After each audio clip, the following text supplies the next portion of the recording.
Hey guys, I'm back. I said that on the 28th I was gonna come out. Well, I had this big idea of going live on TikTok, and I have a confession to make. I need some time. I've never done it before, and I don't know how to go live on TikTok the right way, so I didn't want to make a fool out of myself. I feel like I'm doing it now by just sitting here looking like a fool. But anyway, I said that I was going to be starting a series of showing you guys examples of how I make wigs. And so basically, if anyone's interested in just learning the details of, I wouldn't say details, let me rephrase that, learning how wigs are made and just interested in watching. You know, you may not be interested in doing this yourself, but it's very interesting to see how it all starts out. But what I'm doing tonight, I'm just starting a series. So this is just a small example.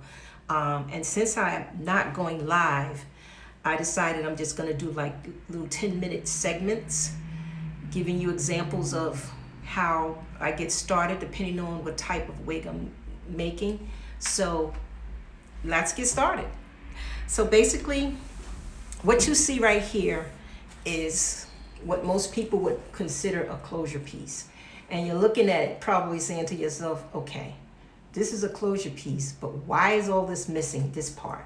I deliberately left this out because I do what's called ventilating, right? And when you're making wigs and hair pieces and things of that nature, the proper terminology is called ventilating. So ventilating means you can do 1, 2, 3, 4, 5 strands of hair in each what's called a knot. But for the sake of what we're doing for the closure piece that's going on this wig, I'm doing single knots. I've also done double knots, in which I will show and explain why throughout this video tutorial. I'm doing the single knots because, of course, you know that when women wear wigs, that when you look at the top piece, you'll see that they have it parted in different directions. And so when it's parted in different directions, you want it to look as natural as possible. And how you get that natural look is you put only one single strand of hair in each knot, or depending on the density that you're looking to establish, you will do every single little hole. You probably can't see this, but I will make a more closer up view in a few minutes, but I'm just giving an explanation of what I'm about to do. So in this instance, because this is the top piece of a wig and it needs to be dense, I started ventilating every single hole, which will give you a final look of what you usually see when people wear wigs, okay? So now, this is going to be a whole wig. Back here is going to be tracks sewn on either with a machine or by hand. Usually when we're doing wigs by hand, we usually sew them, usually when we do wigs for like TV and theater, we sew it by hand. We don't use the machine. We do everything is hand done, including making the cap. This cap wasn't made. Eventually I will show you examples of caps that we build from scratch. In other words, I know how to make a cap, a customized cap to fit someone's head. But for the sake of this, we're just doing little small tutorials right now. And I'll show you advanced methods of how we make caps, and it's really beautiful too. Made out of the same material, but it's just done different. This was purchased. This is a purchase cap, in which most people usually go to the stores, and when they buy wigs, these are what the caps look like when they look in the inside. I will do this video is going to only be about 10 minutes, but then I will segue over into doing another 10 minutes and maybe another one after that. And then next week, I look forward to doing a live showing you some really good demonstrations on some of the ways in which this is done. Okay, so now I'm gonna say this.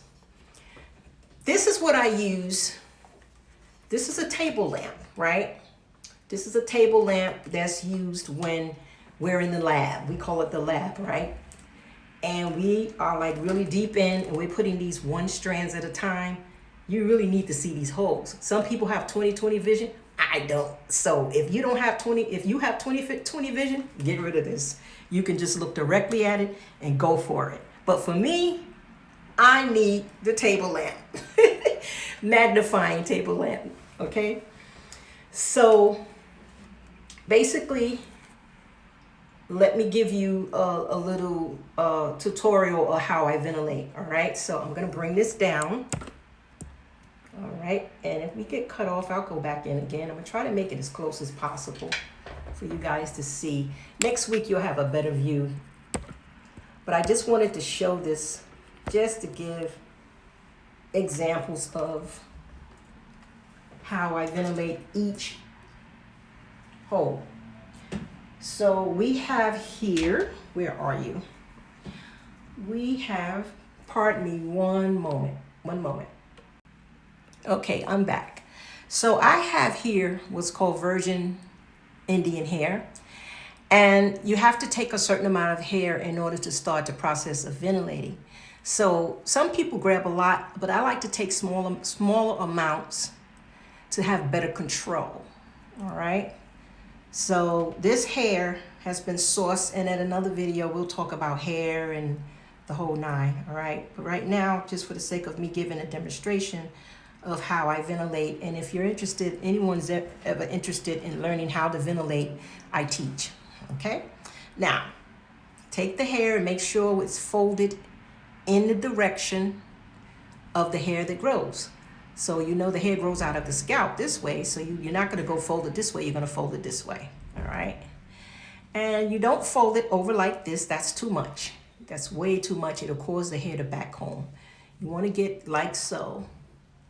All right, take it and fold it. And then I need the magnifier, so this can also help get to see a little bit closer on what I'm doing. Let's see. Maybe you could see better that way. All right, so you see here, I don't know if you could see all of the little holes. Next time I do a live, it'll be a much more close-up view, but this is an example of the little holes that you see here. I'm going to do each one. Now, I'm sure everybody's probably wondering, how long does this take? Well, it all depends on you and how fast you know how to ventilate. Some people are very fast ventilators. Some people are slower. You know, if you have a project that you're doing, you better ventilate fast, because to add hair, I'm doing this slow also. I'm not going to try to do fast right now because I just want to show you guys how to ventilate single hairs. And I'm sure most people who are watching this video have never done this before, but there may be some people who know how to ventilate and they understand what I'm saying, right? So I am doing one single strand that you can't even see. And I'm grabbing that strand of hair, and and if the hair is unruly, you have to make sure you have control of that hair. You have to have control of the hair at all times. So I sprinkle a little water on it. That gives it so the hair won't fly away. And even if you need to use something to keep the hair out the way, which I've already done with the clips, then you do that. Okay? So, there you go. I'm grabbing one strand of hair. One strand. And you have to have control. You guide the hair through the hole. Guide the hair through the hole. Twist it around. Voila.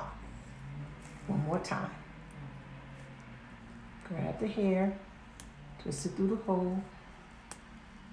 Single knots. Pull it through with control. And the control will only come when you learn basically just how to tie a knot. Basically, you need to know how to tie a knot. That's what ventilating is. You have to know how to tie a knot. Once you learn how to tie a knot, which is what I just did.